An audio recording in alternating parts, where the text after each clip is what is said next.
I can't seem to stick with an idea because we keep having to postpone, and I'm almost trying to hold on to that excitement with some of those plans. So I'm like, right, I'm going to go try on some more dresses because maybe I'll get excited again for the big day. Hello, welcome back to the podcast. Now, I think it's safe to say that 2020 has been a disastrous year for pretty much all of us.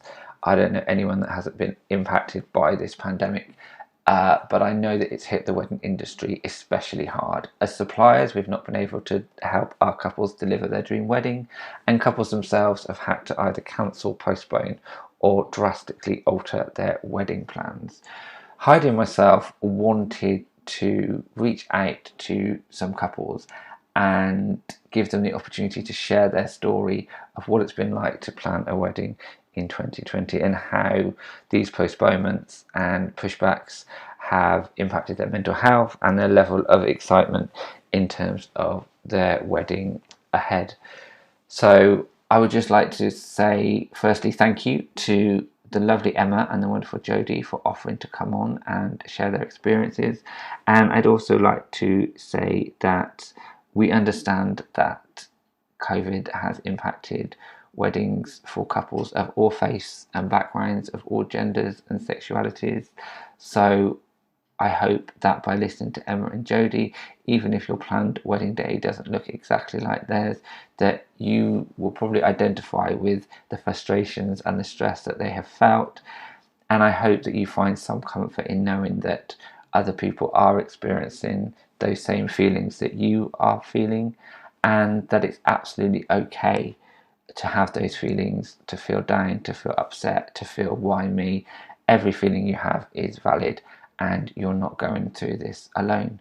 So once again, thank you to Emma and Jodie. I think you're really going to enjoy hearing from them. And we do end on a lighter note with, of course, our big day balls up. So wrap up warm, because I know it's pretty cold out there, and grab a cuppa of something comforting and enjoy today's podcast where we talk about postponing weddings in 2020.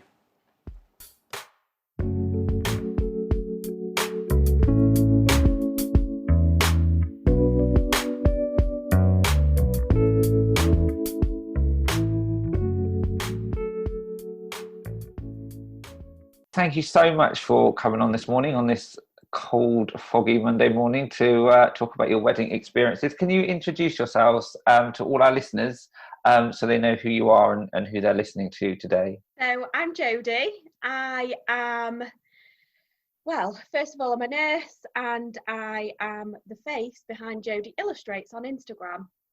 I'm 29 years old. I was supposed to get married in June, and we have postponed until next June. Okay, and Emma? Hello. So I'm Emma. I am the face behind Emma Louise Bridal Hair on Instagram. I used to be a primary school teacher, and then I decided that I needed more of a work-life balance. So quit that and tried something new. We were supposed to get married in August, and obviously that didn't happen. And then we postponed to October, and that didn't happen. And now hopefully it'll be in April, but who knows if that will happen. So lucky, hopefully. Fingers crossed. Really Yeah. Really positive Cool. about that. That's a good date. So we've got one postponement, Jodie. You've postponed once, and Yes. Emma, you've postponed your date twice. Yeah. Jodie, at what point did you think we're going to have to postpone? As soon as we went into lockdown, that week before. So we actually went into lockdown on the 23rd of March, which is my birthday, the worst birthday ever. But the week before, me and Sam looked at each other and we just said, we're not getting married this year. We're definitely not getting married. We just knew. Yeah. And did you both agree on that, or was there a discussion around it, or did you just get stuck in and start making changes? I think we gave it a couple of weeks in lockdown to see how things went. And of course things went how they went, and we got in contact with all of our wedding venue and suppliers and things. Everybody's been brilliant. And then we got the ball rolling, and I think we'd basically reorganized everything by April, I want to say. That's good going. Yeah, that's good going. Yeah, really good. And what about you, Emma? Was it a similar sort of experience, or is yours different? Well, obviously, because we went in lockdown in March, and then we were supposed to get married in the August, we thought we had time. Yeah. We were like, it's fine. We've got time on our side. We're not too worried. Hopefully by then everything will be sorted. Clearly none of us ever predicted that we'd be, almost a year on and totally in this position. So we actually didn't make that final decision until probably June. At that point we sort of postponed and like Jodie said, sort of contacted all of our suppliers and stuff, and they've been amazing. So what was it like for you, sort of mentally or emotionally, sort of from the point of lockdown to the point of realizing that you were gonna have to postpone your wedding? I'm not gonna lie, it's a bit shit. Bit shit. I think like I hadn't really committed to the idea when lockdown happened. I thought that I had an idea that this could possibly happen and we might have to postpone. So emotionally I almost withdrew myself. I completely stopped planning. I was just like, there's no point. And obviously there was a lot of tears, but then also I kind of felt like there's so much going on in the world, in the grand scheme of things, it's huge to me, but I think the only sort of solace I get from it is the fact that there's so many couples across the world that are going through the exact same thing. Yeah. So in that respect, I put it into perspective a little bit, but overall, bit shit. Yeah. Yeah. You feel crap, and you don't almost give yourself permission to feel like that. You feel exactly. bad for feeling bad. Yeah, totally. How about you, Jodie? I was going to say, like, you feel like you're the only one in the world that this is happening to at the time, and then it's only over time that you've realised, oh my God, there's like millions of other people that were supposed to be getting married this year in the country, and you almost find yourself, oh, I'm not alone, and it kind of does make it a bit better. But at the beginning, what was the worst? Well, that sounds bad. What was the worst bit for me? So I was supposed to have 2 hen do's. My first hen do was meant to be on Saturday, the 21st of March. So obviously we went into lockdown on Monday. So that week leading up to that, it was like, are we going to be able to go? Are we going to not? Like it was just a real play on emotions, and it was horrible. And it just feels like there's a rug underneath you. And each time you get so close to it, and then it's like, nope, you're not having that. Nope, you're not having that. And then I was supposed to go on an abroad hen do in May. Just for like 3 or 4 days with my friends. I don't know where we were going. It was all a big surprise. It was all planned. I was due to find out when we got to the airport, and it was just, getting close. And we thought, May, it'll be fine. We'll be able to do it. And again, it was just pulled. And it just feels like everything leading up to the wedding, series of events, like I had my hair and makeup trial booked. So many things were all lined up and in order, and each time it was just like, no, you're not having that. And you almost, Jodie, you almost like sort of expect it after a while, don't you? You're almost like and the excitement goes, and I think a lot of brides will feel like they've missed out on so much, because I don't know about you, but like from a young age I was that girl planning my wedding, when I was a young kid, and imagining what the day would be like, and having gone to so many of my friends' weddings and things, I was so excited. And then for it to be, like you said, ripped out from underneath you, and you're like, why me? Why 2020? Why my year? So you were saying about how you've always been that girl, you wanted to get married. So I've been the opposite of that. So I've always been a bit like, oh God, I don't know if I can do it. I don't know if I want to be centre of attention. And we've built up, this has really been a big build up for me and Sam. Like we've actually took the plunge, we've booked our wedding. It's going to be a big wedding. We've got like nearly 80 people at the daytime. We're going to do it. We've all revved up to do it, got the confidence. And then it's like, oh, no, you're not doing it. Yeah. I think, Jodie, you're right. When you talk about the build up, and Emma, you sort of like planning for the big wedding. the build up is so fundamental to your wedding day. There's not many people that just get married on the spur of the moment. I know it happens, but most people plan, they think, who are we going to win by? When am I going to get my hair and makeup done? When am I going to go and pick out the suit and the dress? There's and I think that hasn't really been taken into account by the powers that be. It's almost like that there's this sort of assumption that you can just go, right, you can have a wedding now. And everyone's going to jump and be able to just plan a wedding. And we know, couples know, the wedding suppliers know that these things take time. They take time, and you don't want to rush it, because that's part of the deliciousness of the whole process, is that you get to take your time and think things through. So I really get that kind of, like, the joy being taken out of that process, which is a shame. So do you think you'll get that joy back in the run up to your new date? You're not sure, Jodie, really? No, at the moment, so I've got loads of things that I've already got, like our wedding date on, little labels to go on jars and things like that, and I just think I'm not buying anymore because it'll just get taken away again. Like I just can't feel excited. Sorry. I do. I get that. I think, like, the initial excitement's completely gone, obviously, but I find that I'm one of the most indecisive brides ever anyway, and I can't make a decision to save my life. So I've already changed my theme 2 or 3 times. Nothing wrong with that. I'm already on dress number 2 and still not sure. I'm so glad. So Jodie's just put her fingers up to say that she's on number 2 as well. I'm so glad, because I just think I'm a nightmare. But I think with this whole postponement process, it makes it worse, because I'm second guessing every decision I've made, and I'm wanting to be like, I don't know, up with like new trends and things, like, trends that were back when I was planning have changed so much. I'm like, I really like that. I think I prefer that.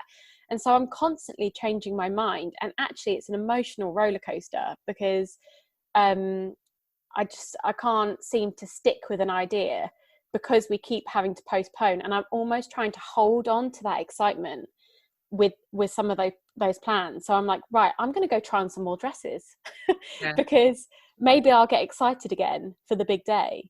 Yeah, and that's all part of the wedding. As suppliers, we always say, like, enjoy the build-up and enjoy the planning. It's not just one day; it's all the build-up and beyond as well. So I can understand that, losing that, you've lost a huge amount of what weddings are nowadays. So absolutely. So you said you sort of switched off a little bit. What will it sort of take for you to sort of get back to feeling excited? Do you sort of wait in a new dress? Okay.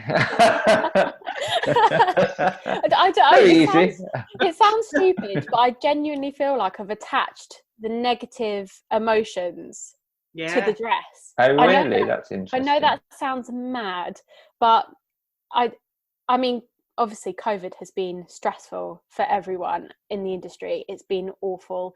Couples, suppliers alike, it's been horrendous. But yeah, I feel like all that negative energy has just attached to one particular thing, which is my dress, and I almost just want to start from scratch. Yeah, I completely get that though, because that's the dress that's the COVID dress almost, isn't it? That's that's just made it so much worse. Well done, Heidi. Cut that out, Ross. That bit. No, that's going in. That's in the trailer. Yeah, we don't need that. We don't need that in our lives. So how do you? I mean, Emma, you'll be speaking to brides who are planning their wedding days. I mean, what do you say to them when you have those feelings of having the rug pulled out from underneath you and losing the excitement? What do you say to brides who are having to postpone? Well, I actually had a bride on Saturday come for her hair trial, first one for a long time, and we were talking about that. And from my perspective, I have to take my bride hat off and focus on her. Like, she's the bride, this is her moment, this is her hair trial. And so I ignore my feelings and my negative emotions towards my own wedding and put them aside and try and be as positive as possible and say it will happen, you'll have your day, it will be amazing. And just thinking of them and the fact that they need to hear that, they need to hear those positive comments. It wouldn't be any good for me as a bridal hairstylist to then say to them, yeah, it's all rubbish, it's not going to happen. So I have to sort of take on a different role, I guess. That's really it's really hard to do as well, as obviously Heidi and I are suppliers, and we're not planning a wedding, but even obviously our businesses have been effective, and we're still having to try and keep our bride and grooms lifted and positive and excited, and it is really hard to do. How much of an impact, Jodie, did sort of the way your suppliers responded to you sort of make on the decisions and the process that you went through? So I have to admit we've had no problems like rearranging anything. Literally every single person, we've been so lucky, has been able to do that date next year. So it's been quite a smooth process. However, I do know of people and spoke to people online and things that are just having a complete nightmare. So I don't know if I've had a good postponement experience. If you like. Yeah. I one of my brides had what she felt was a bad experience with her venue, because she had been planning with her partner quite a big wedding, and so they booked quite a big venue in Cheshire, and when trying to rearrange her wedding, she'd scaled the numbers back very dramatically because at the time she'd had to. So I think it was around the time that weddings were allowed to go ahead with 30 guests. And so she'd contacted the venue and said, right, I want this wedding that was going to be sort of 150 guests, but now it's going to be 30. And she wanted the price reduced to reflect the change in numbers. Understandably, why would you pay for 150 guests when you've only got 30? Definitely. And the venue, although they could make some concessions, couldn't make the concessions that she wanted and expected, because their overheads to open up for her wedding were still significant, and they were still going to have a certain number of staff that they were going to have to pay. And they were still going to have the kitchen open, and they were still going. So there were things that they couldn't really move on, because whether you had 30 guests or 130 guests, they still. And she was absolutely crestfallen and distraught, because she was going to have to change the venue. And I was really torn, because I can absolutely see it from her point of view, as in, why on earth would you expect me to pay for 100? They weren't expecting us to pay for 130, but why would you expect me to pay for guests who aren't here? But then I can see the supplier, and I can understand the supplier saying, yeah, but we've still got to pay our staff. So it's I can see that some suppliers find it really difficult to find that middle ground. So such a hard balance to strike, isn't it? And I think there was, I can't remember her name, but this fantastic woman actually was talking to Bojo. Did you see? Yeah, it was amazing. Yeah. And she was fantastic, because she found that balance of saying, look, I'm a supplier, I need to be able to keep my venue open for our couples, as well as thinking about the couples and the fact that we're planning months in advance and therefore cancelling months in advance. And she made some really fantastic points about the fact that there's a struggle on both sides, and that there needs to be support for suppliers like that. And some clarity as well. So overall, it sounds like, obviously you ladies have postponed, you've got your new dates, you're looking ahead. Are you feeling more confident, talking about Mr. Johnson, are you feeling more confident now that we have a vaccine in the country? I think they're going to start vaccinating tomorrow. Are you feeling more confident about your wedding plans and your new dates? I think so. Cautiously optimistic?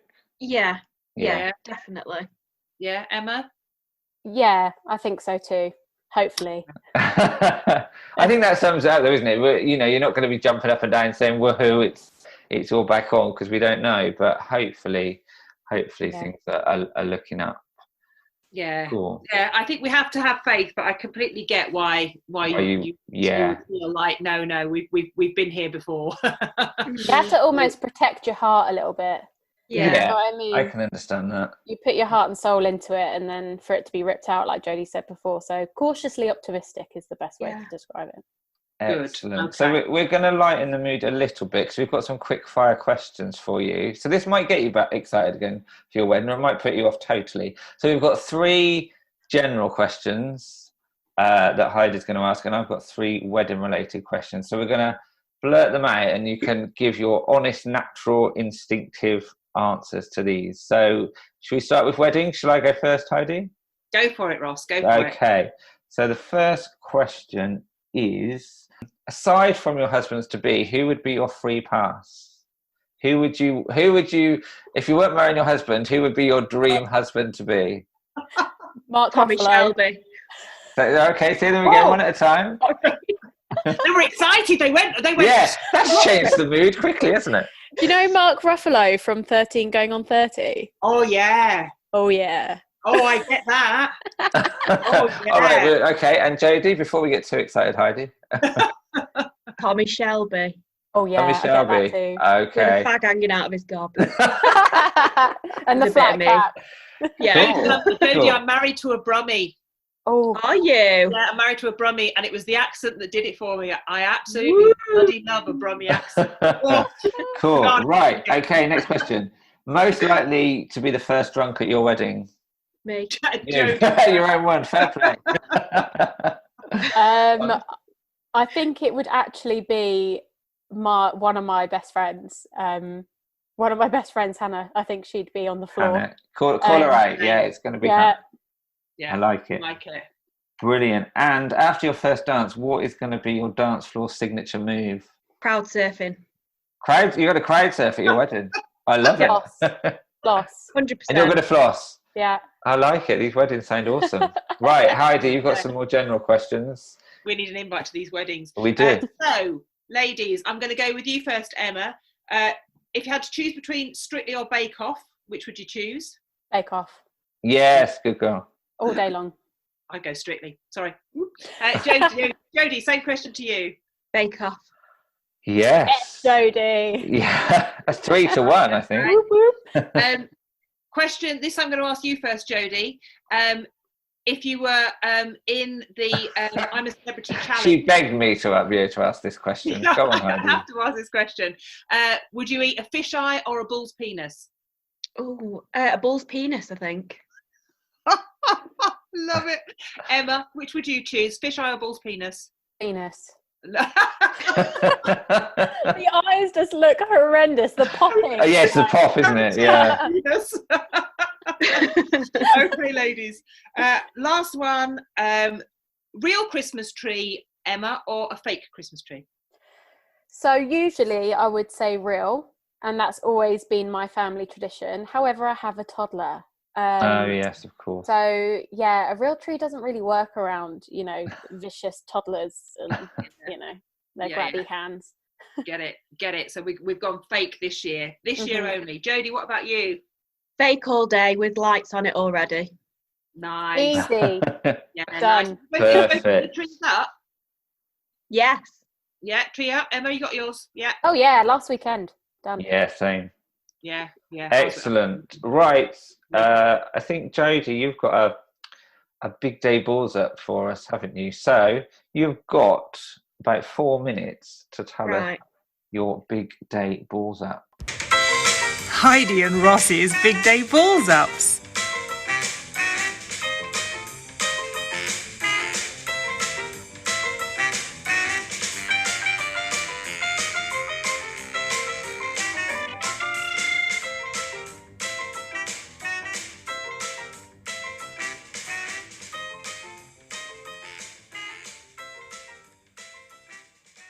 My friend's wedding.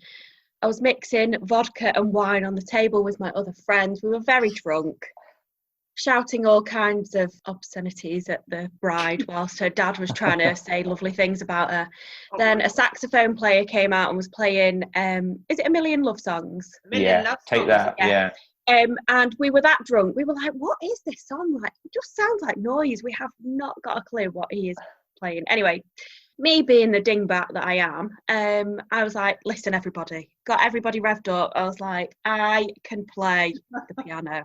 And there was a piano. So in the break between the food and the evening, I got everybody around this piano. I was like, right, guys, you're in for a performance. I can play better than that guy. Okay, right, I'm going to play you a song. I'm getting excited. Yeah, I was having my Elton John moment, as we said before. Anyway, so they're all ready. I'm about to place my fingers on the keys. And out comes... Oh, I do like to be I'll have to find the video and actually show it you. And everybody's face just dropped and was like, oh. Wow. That's did brilliant. anybody applaud? Did you get a round of applause at the end? My friend did. You'll see on the video that she was like, woo! Wait! Like, thank you. Oh, brilliant. I love it. I love it. I love it. Fantastic. Don't invite Jodie to your wedding. Don't invite Jodie. Mental note. No, I know. Don't invite me. We do need I'm invites great. to these weddings, don't we? They sound like they're going to be good fun. So. We've got the numbers, guys. You're more than welcome. Oh, bless you. Yeah, you're more Well, than welcome to mine. Thank you so much for coming on. Sorry, go on, Jodie. I was going to say, has Emma got a balls up for us? I want to hear I've got a quick one. Go on then. So me and my fiance-to-be went to one of our friends' weddings a few years ago, and unfortunately for the bride and groom, it absolutely chucked it down on the day. And I'm talking like torrential rain. Oh, and no. their sort of wedding was in a marquee outside. But the bar marquee and the actual marquee where everyone was were two separate marquees. Oh, no. So everyone had to like literally leg it to the bar to get a drink. And it had been pissing it down for hours and hours. And one of the bridesmaids, who was already pissed as a fart, ran out of literally, there was a full-on mudslide going on. Oh, no. She just stacked it, face planted in the mud. And yeah, there was a bit of a mud fight between the bridesmaids after that. They were covered. Nice. Love it. Well, thank you. We've got to wrap it up because I'm running out of time with my Zoom. But thank you so much, ladies, for coming on. Thank you. And Thank you good for luck with having your us. wedding. We can't wait to hear all about them when they happen. So you'll have to come back on after they've happened and share all your Come to our stories. wedding. I want you there. We're coming. Yeah. We're there. Take care. Bye bye. Thanks very much. Thank Bye. you. Bye. I loved those ladies, Ross. Weren't they They were- fantastic? They were amazing. They were really honest and really down to earth. And it was great to get their perspective, really, because we have our supplier head perspective and we try and put ourselves in their position and understand how they're feeling. But it was really good to really hear that honesty, I think. Yeah. And you kind of know it, but when it's sort of laid bare, that I can't allow myself to get excited now. Yeah. It breaks my heart. Oh, I yeah. completely understand. It's horrible to hear that, and even with sort of some positive news with the vaccines and things, and Bojo saying that it should be back to some sort of normality for weddings by Easter, it still only gets you cautiously optimistic, and I think that sums up the industry and couples as a whole, doesn't it, really, at the moment? Absolutely. And you could hear it. You could hear it from them. Are you feeling more positive about the vaccine? And they were both a bit. Yeah, I know. I was a little bit surprised by that. I thought there'd be a little bit more of a, but it's that reminder that it's the rug's taken from under you. So you've got one thing lined up and that's gone, and the next thing's gone, and then you do sort of brace yourself for disappointment, don't you, really? Yeah. And that's sort of the overall feeling I was getting, that they're kind of excited but they're bracing themselves for more bad news, which is horrible. Yeah, I think it was Emma that said you've got to protect your heart, and yeah, I understand where she's coming from with that. But loved their big day balls ups. Yeah, honestly, fantastic. I'm really hoping that Jodie said there was a video, so I'm really hoping we will share that. Yeah, if we Find see it, we're sharing it. So yeah. I just love that she got everybody gathered round. Gather round, everybody. Gather round. I've got something special for you. And she played. I mean, it's just so random that she played "I Do Like to Be Mother." I know where that came from. I know. So random. You gotta love the random one. Oh, and if she was local, if she got married locally in Cheshire, it's probably the most landlocked area of the country. Well, I was gonna say, I wonder if like that was the venue. I wonder if they were sort of on the coach, but probably not. I bet you not. I bet you she was somewhere like Macclesfield in Cheshire. So yeah, miles away from the seaside. And I had sympathy with Emma's because I had a bit of a running tumble yesterday and went a bit A over T, and I was the one covered. I wasn't drunk, to be fair. I wasn't running to the bar, but I was running through the mud and ended up in it. So yeah, I can sympathise with that one. There's no climbing back from it, is there? When you've done that, I did it on you a can't style it out. Yeah, and it's like kind of like your first thing is you look up, has anybody noticed? Yeah. But if you've fallen over in mud, even if nobody's actually seen the fall, once they see you, they know that's what's happened to you. Yeah. Look at the state of him or her, absolutely smothered in mud. So yeah, we can't escape that. I was also, I want to say I was surprised at how enthusiastic they were about the penis in fisheye penis, but actually in retrospect, thinking about it, it's fairly obvious that they would have preferred penis over eye. Eye or penis? Wouldn't we all? I mean, let's be honest. Yeah. Penis or fish's eyeball, even if it is a bull's penis, is definitely preferable. I think if I ask that question again, I'm going to have to think of something equally as repulsive as a fisheye, aren't I? Yeah, because it was a little bit. Yeah, what's equally as repulsive as a fisheye? I don't like that rancid egg thing they do when I'm a Oh no! It makes me gag. That makes me heave. I can't. Ugh. Yeah. Well, which makes you gag more? Penis or rancid egg? That's very telling, isn't it? Yeah. So be warned, if you're lined up to be our next guest, prepare your answer wisely. Yeah, get prepped. But I think we should have them back on later next year, once they've both had their weddings. Once they've had their weddings, yeah, that would be really good. Yeah, and to see at what point the excitement did sort of clock in again. Because I spoke to one of my couples who were due to do their pre-wedding shoot next weekend, actually, which I was still happy to do, but they said, "Oh, we've just stuck our head in the sand and haven't thought about it. We haven't allowed ourselves to think about it or get excited, and hopefully in the new year we will sort of." They're due to get married in March, but they just can't allow themselves like Emma and Jodie, and it's really sad. And that's what the government, don't understand, especially with planning a wedding and the financial aspects for suppliers and couples, is that, like you referred to, it's not like a pub or a shop where you can say, oh, actually, in 2 days' time you can open up again and start. You can't do that with weddings. You need so much time to prepare and to plan and to make sure the guests can come and all the logistics, that you can't just wait till the last minute to say, oh, okay, it can go ahead. And I know nobody can predict a pandemic, but that is why people are campaigning for a roadmap out of this, so people can prepare. It's really important. And just some feeling. I mean, I think I certainly felt the whole industry breathe a sigh of relief, and Boris Johnson answered that question from Lauren during Prime Minister's Question Time, the venue owner, and she said, I'm due to get married myself, and I'm planning to get married at Easter next year, and he said, well, I think you have cause for optimism. I think you can be hopeful for a fairly normal wedding next Easter. And you just felt everybody, oh my goodness, yes, breathe a sigh of relief. Like, oh my, he said it, yeah. Whether or not it's true, whether or not, it was just that moment where he said something bloody positive about weddings, wedding planning, and we need to hear it. We need to hear totally that we're not going to be, and it pisses me off, Ross, to sit watching footy with my husband this weekend and watching 2,000 fans. Oh my goodness, I know. Watching Liverpool play and I can't remember where else they had the fans in.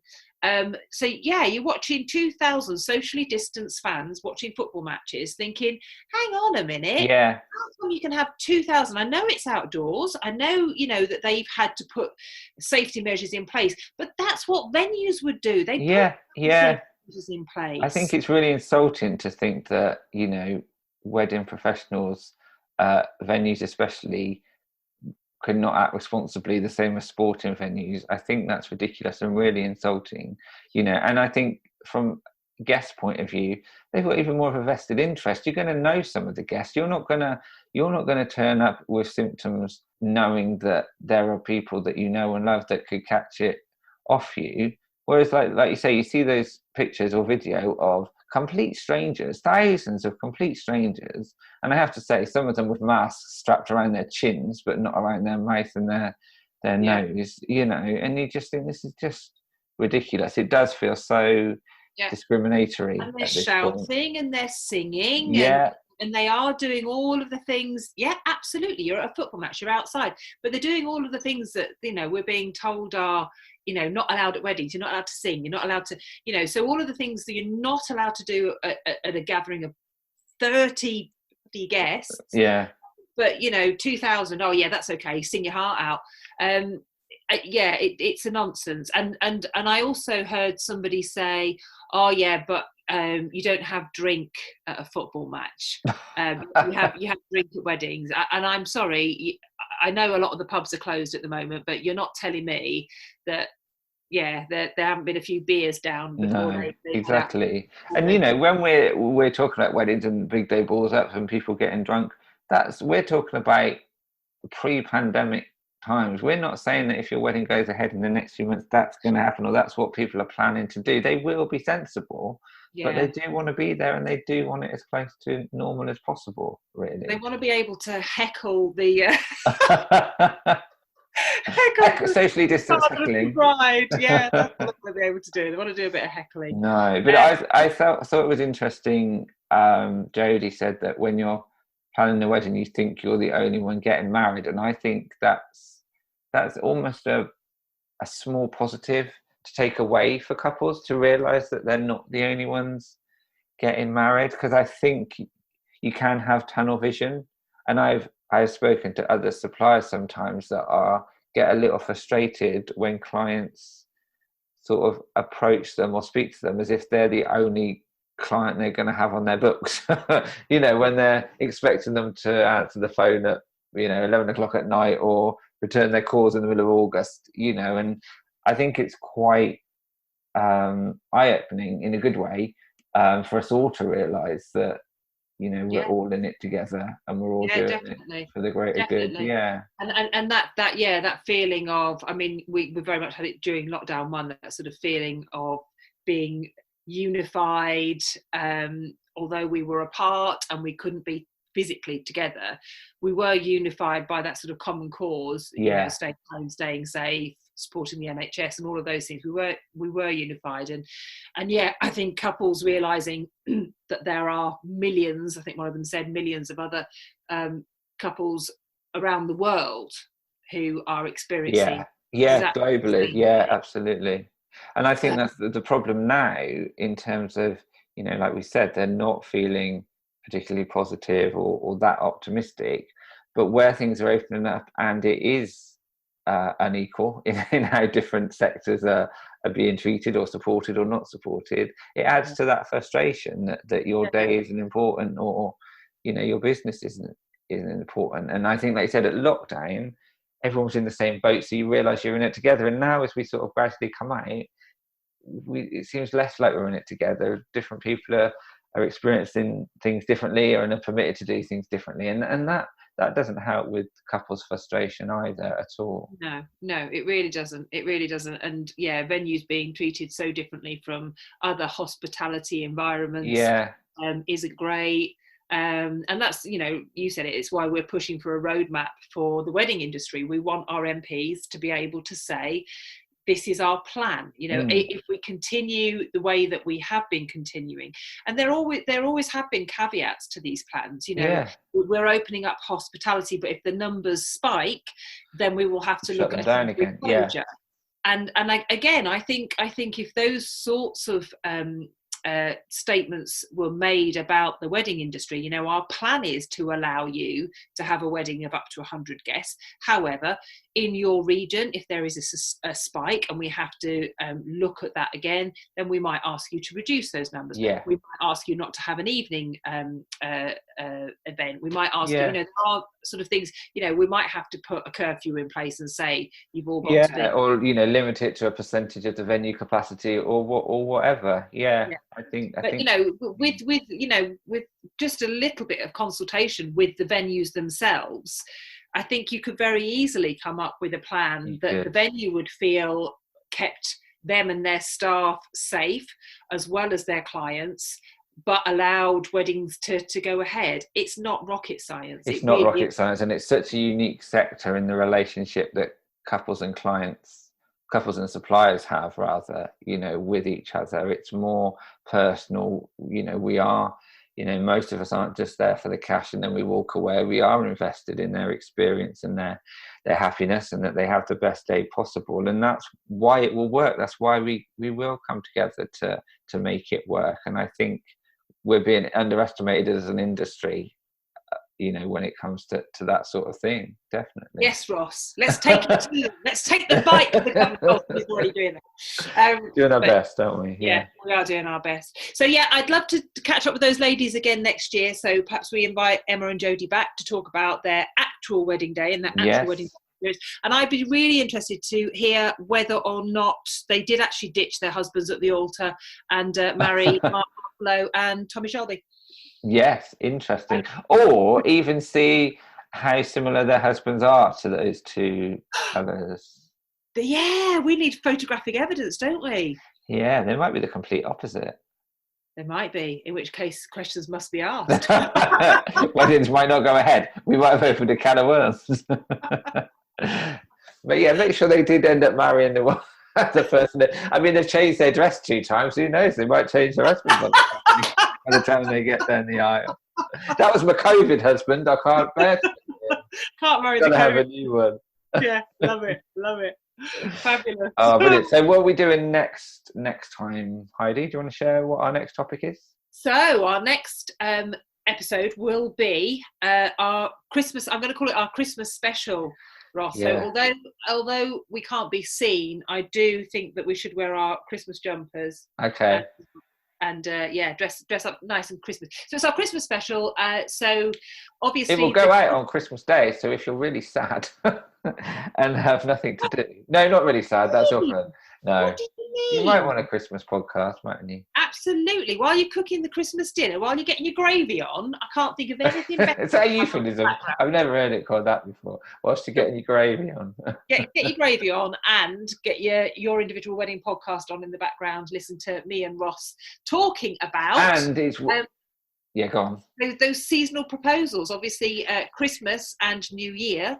Yeah, so if you're listening, because most people listening are already engaged, but if you know someone that's planning to get engaged or wants their partner to propose to them, this is the show that you're going to have to share with them to inspire confidence. Or if you're waiting for your other half to propose, this is the one you're going to have to play on a loop in their sleep to make them realise that that's what they need to do, is get down on one knee. Or not, however you want to propose. But we'll give you lots of ideas. Lots of ideas, subliminal messaging, and if you have already been proposed to, you can compare your proposal stories and decide whether or not you think your proposal was up to the mark. Yes, whether it was a big sort of, in front of the Eiffel Tower. I think in my book I wrote that was mine. Was it in front of the Eiffel Tower? Yeah. In my book I put, once you've had your proposal, whether it was in front of the Eiffel Tower or in front of a TV dinner in front of the One Show. Either way, it's still leading to the same occasion, isn't it, really? So it doesn't matter how the proposal went, but if you want to hear about some awesome proposals or some ideas for a cracking proposal, then yeah. That's the one. Christmas Day, see you there. Yes, and That's it, really. I didn't really need to add on. That was a nice ending. See you there.